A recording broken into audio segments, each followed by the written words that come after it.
נתחיל עם מיכל, לילה טוב. לילה טוב. מה שלומך?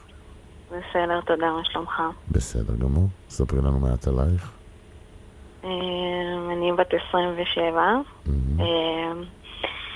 ככה, דודה שלי נפטרה לפני 4-5 שנים, אני לא ממש זוכרת. ואני רואה אותה הרבה בחלומות, כל הזמן אני רואה אותה בחלומות.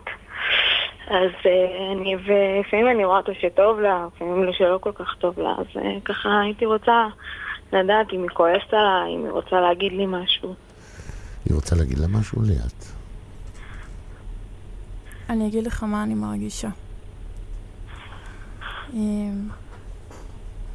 כשאני מסתכלת עליה ושאני קוראת לה, היא מציגה את עצמה כאישה מאוד חזקה, אישה מאוד דומיננטית.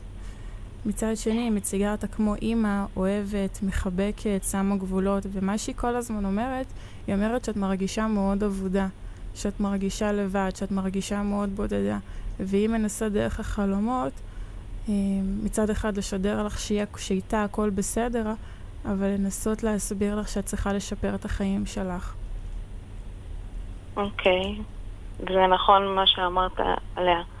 באמת הייתה דומיננטית וחזקה. היא מוצגת כמו אימא ששמה גבולות וששמה חוקים, ושמסוגלת להקשיב ולשמוע, וכמו אימא פעילה ומחנכת שמאוד חשוב לה מה שיש לך להגיד, כי את לא תמיד אומרת מה שיש לך להגיד, ואת נוטה לשמור דברים בבטן עד שזה מתפרץ החוצה, ואז באיזושהי היסטריה, ואז אנשים מתקשים להבין אותך, ואת נוטה להתרחק מאנשים. נכון. ואז את מרגישה הרבה פעמים לבד בעולם, ולמה אנשים לא מבינים אותך, ולמה אנשים לא אוהבים אותך, ואז היא מציגה אותך יושבת ובוכה ובוכה וקוראת לה. ואת שואלת אותה מה העצה שלך, מבינה? ואז היא מנסה לדמות לה, זה קצת מורכב, כי אני רואה את כל החלומות עוסקים בה ולא בך. את מבינה אותי?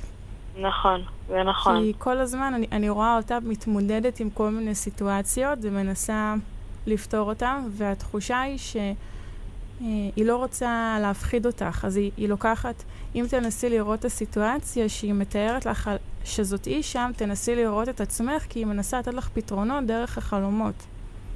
אבל את יודעת, החלומות הם כאילו כמו, צד אחד היא מאושרת עם פרחים, ומצד שני כמו היאבקויות עם החיים, מבינה?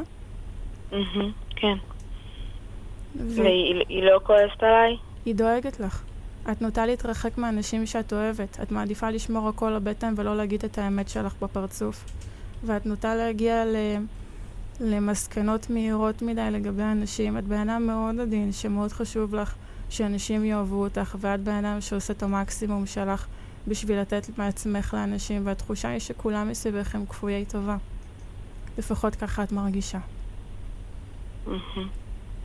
והיא רוצה שתהיה חזקה, שתהיה דומיננטית, שתשימי גבולות ותגידי לא, זה לא מתאים לי, ולמד אנשים איך כן דברים יכולים להתאים לך. והמסר שלה פה, באמת לשים גבולות לאנשים ולהגיד מה מתאים לך ומה לא מתאים לך. כדי להפסיק עם יציגה ההאבקות, עם החיים, עם העולם שלמעלה. היא נורא נורא דואגת לך כמו אמא שדואגת לבת שלה. נכון, היא הייתה באמת כמו אמא שלי. היא רואה שכאילו לא אכפת לי.